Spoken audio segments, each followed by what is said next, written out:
Where your treasure is, there will your heart be also. God has given us unlimited treasures in His Word. Every time we open it, we can discover a new treasure or admire an old one. What will we find today? Here's Carla Early with Treasure Hunt in the Word.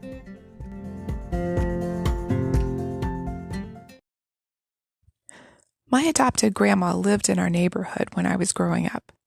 She sat on her front porch and saw every car that came in and out of that neighborhood. Somehow she knew everything that was worth knowing, and a lot of things that weren't worth knowing, about everyone in the neighborhood. Her grapevine stretched to our church, too. Even after she couldn't go to church anymore, her contacts still kept her more informed than those of us who went every Sunday. And when a chatty policeman moved in next door, her territory grew to knowing what was going on all over town.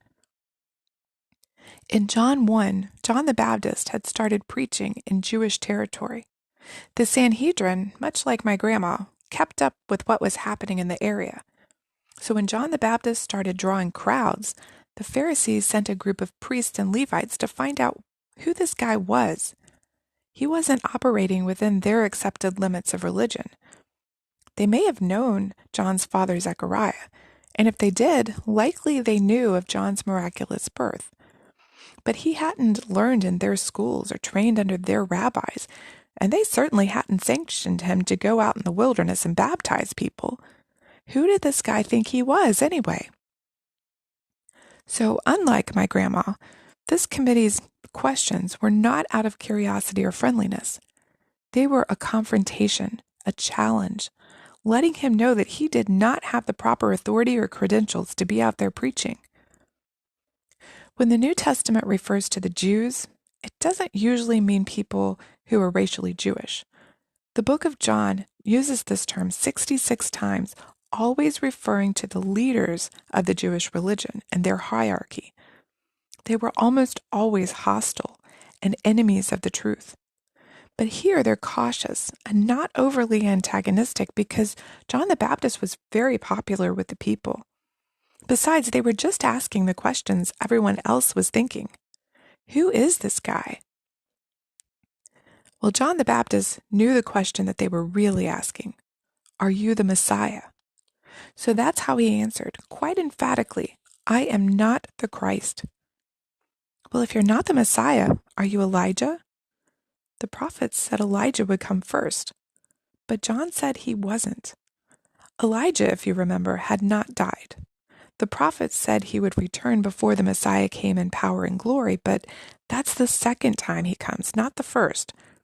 John the Baptist wasn't Elijah, though Jesus said he came in the spirit and power of Elijah.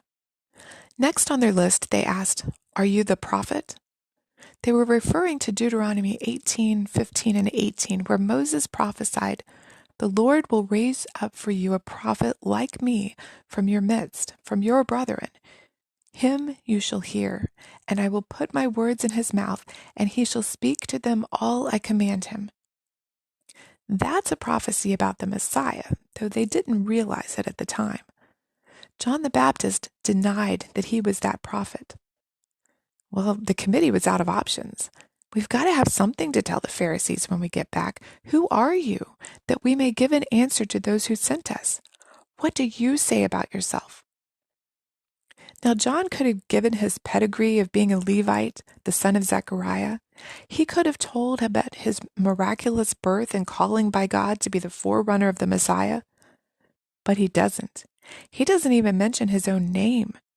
He says, I am the voice of one crying in the wilderness, make straight the way of the Lord, as the prophet Isaiah said.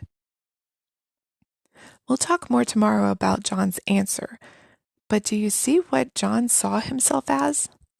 A voice. He says, don't look at me, listen to what I have to say, because that's directly from God. Listen to him speaking through me and obey. A voice. That's what our pastors need to be when they preach. That's what we need to be when we speak to believers and unbelievers alike.